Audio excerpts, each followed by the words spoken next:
Haleluya, puji Tuhan. Selamat pagi Bapak Ibu Saudara sekalian.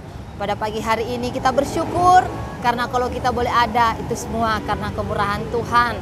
Renungan firman Tuhan pada pagi hari ini saya beri judul Hidup yang Diubahkan. Di dalam Injil Lukas 19 ayat 1 sampai ayat yang ke-10 kita akan belajar tentang Sakeus. Sakeus adalah seorang kepala pemungut cukai dan dia seorang yang kaya. Di dalam ayat yang pertama sampai ayat yang ketiga, Yesus masuk ke kota Yeriko dan berjalan terus melintasi kota itu. Di situ ada seorang bernama Sakeus, kepala pemungut cukai, dan ia seorang yang kaya. Ia berusaha untuk melihat orang apakah Yesus itu, tetapi ia tidak berhasil karena orang banyak sebab badannya pendek. Nah, di sini kita melihat ada seorang yang kaya. Dan dia adalah seorang kepala pemungut cukai namanya Sakeus. Arti nama Sakeus adalah murni, saleh, tulus, suci, bersih. Tapi kehidupan Sakeus saat itu sebelum dia mengalami perjumpaan dengan Tuhan secara pribadi, dia dikenal seorang yang berdosa. Di dalam ayat yang ke-7 di situ dikatakan, tetapi semua orang yang melihat hal itu bersungut-sungut, katanya ia menumpang di rumah orang berdosa. Jadi Sakeus ini sudah dicap oleh orang banyak bahwa dia adalah orang yang berdosa. Karena apa? Karena ia adalah seorang kepala pemungut cukai. Nah, kepala pemungut cukai pekerjaannya yaitu bekerja untuk penjajah bangsa Romawi. Dan mereka yang bekerja untuk orang Romawi disebut sebagai pengkhianat. Oleh sebab itu Sakeus sangat dibenci oleh orang banyak. Sehingga ketika Yesus mau datang ke rumah Sakeus, orang banyak bersungut-sungut dan mengatakan dia orang yang berdosa. Nah, tapi kita melihat ketika Sakeus mendengar dari orang banyak mungkin bahwa Yesus akan datang ke kota Yeriko, dia berusaha untuk melihat Yesus. Nah, apakah Sakeus seorang pengangguran? Tidak. Ia adalah seorang kepala pemungut cukai. Dan dia adalah seorang yang sibuk. Orang yang sangat penting. Tapi ketika Sakeus mendengar bahwa Yesus akan datang, ia berusaha untuk melihat Yesus. Dan ketika dia mau melihat Yesus, dia seorang yang berbadan pendek. Sehingga orang-orang banyak menghalangi dia untuk dia melihat Yesus. Tapi Sakeus tidak berhenti sampai di situ. Dengan keterbatasannya, dengan kekurangannya, dia memanjat pohon ara. Nah, Bapak Ibu Saudara sekalian, firman Tuhan mengatakan bahwa Sakeus berusaha. Nah, ketika kita juga mau berusaha untuk kita berjumpa dengan Tuhan, untuk kita mencari Tuhan, firman Tuhan katakan di dalam Yohanes 6 ayat 37, barang siapa datang kepadaku tidak akan kubuang.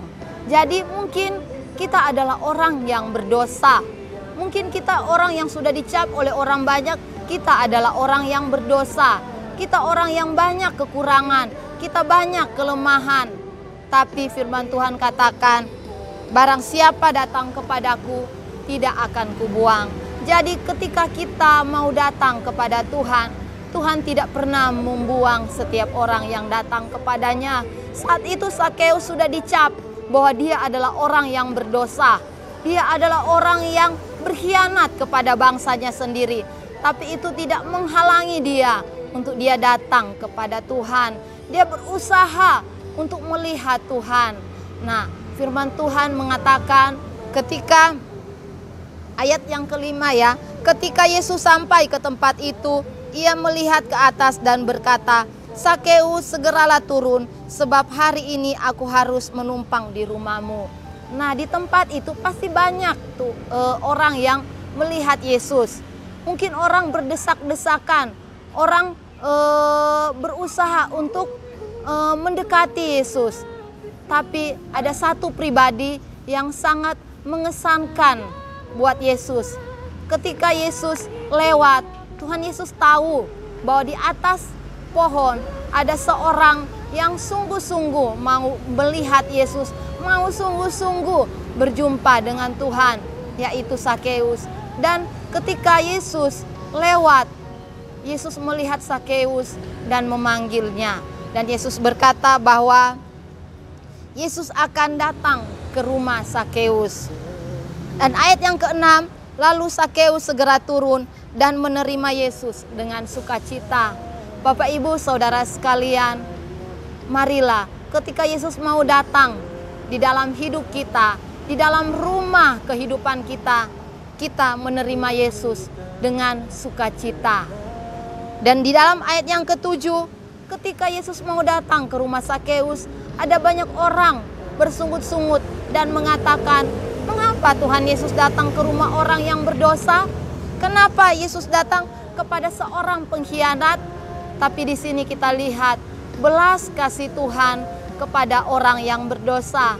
Yesus memang benci dosa, tapi Yesus mengasihi orang berdosa. Dan ketika Sakeus mau datang berjumpa dengan Tuhan, Tuhan melihat kesungguhan hatinya. Tuhan melihat bahwa Sakeus benar-benar rindu untuk berjumpa dengan Tuhan. Dan ketika Yesus datang kepada Sakeus, Yesus katakan, ayat yang ke-9, hari ini telah terjadi keselamatan kepada rumah ini, karena orang ini pun anak Abraham. Ayat yang ke-10, sebab anak manusia datang untuk mencari dan menyelamatkan yang hilang. Nah, Yesus datang untuk mencari orang-orang yang terhilang seperti kita. Kita adalah orang-orang yang berdosa, kita adalah orang-orang yang tidak layak, kita adalah orang-orang yang seharusnya menerima penghukuman.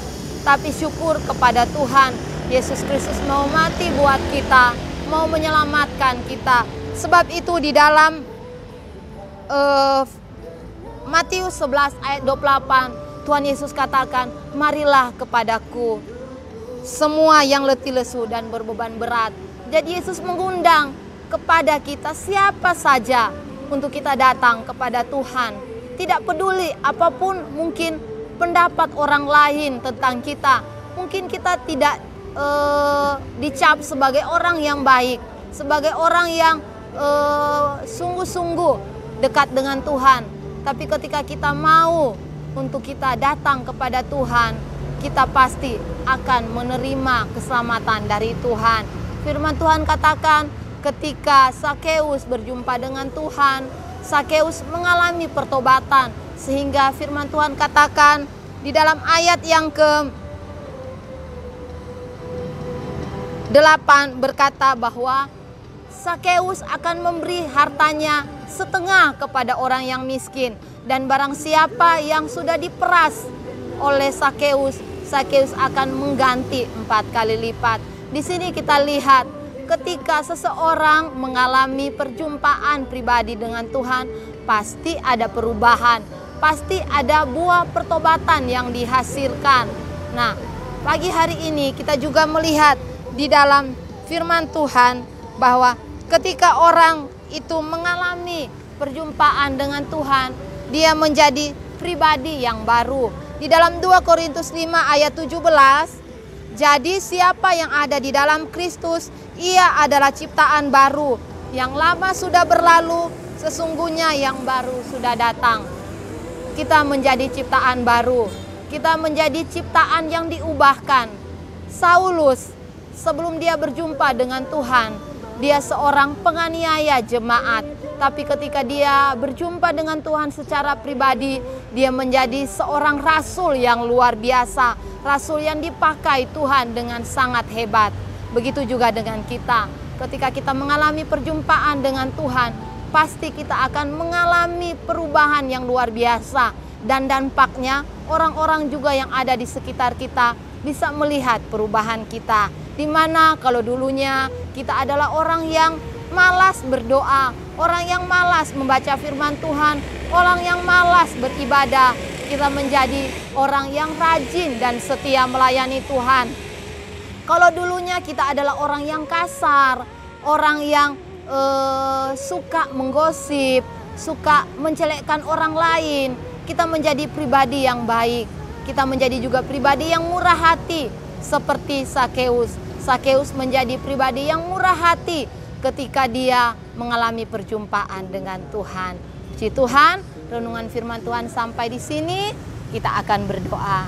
Bapa, di dalam nama Tuhan Yesus, kami bersyukur Tuhan, firman Tuhan pada pagi hari ini mengingatkan kami bahwa setiap orang yang datang kepada Engkau tidak pernah Engkau tolak, tidak pernah Engkau buang. Engkau selalu menerima kami. Engkau selalu Tuhan Yesus mau Tuhan untuk kami selalu ada di dekat Engkau. Sebab itu biarlah kebenaran firman Tuhan ini menguatkan hidup kami, untuk kami menjadi pribadi yang diubahkan, pribadi yang baru. Pagi hari ini Tuhan, kami juga berdoa buat bangsa kami. Kami berdoa juga buat pemimpin-pemimpin yang ada di dalam bangsa kami.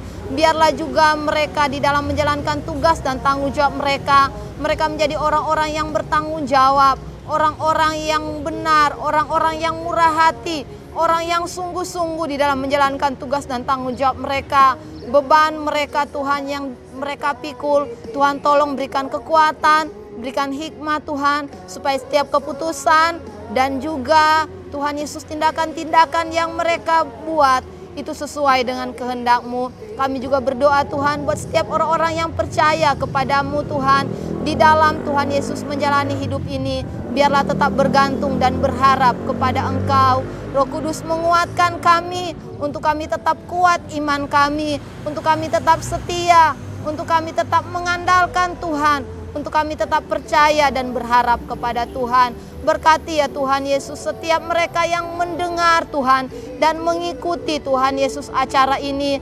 Apapun yang menjadi persoalan masalah mereka, Tuhan juga yang akan memberikan pertolongan. Tuhan juga yang akan memberikan jalan keluar. Tuhan juga yang akan memberikan kekuatan. Tuhan juga yang akan memberikan Tuhan Yesus selalu penyertaan-Mu. Terima kasih Tuhan, kami bersyukur buat pagi hari ini.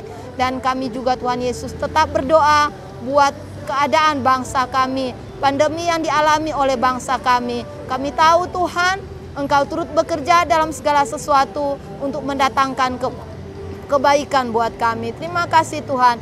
Ini doa kami di dalam nama Tuhan Yesus Kristus. Haleluya. Amin.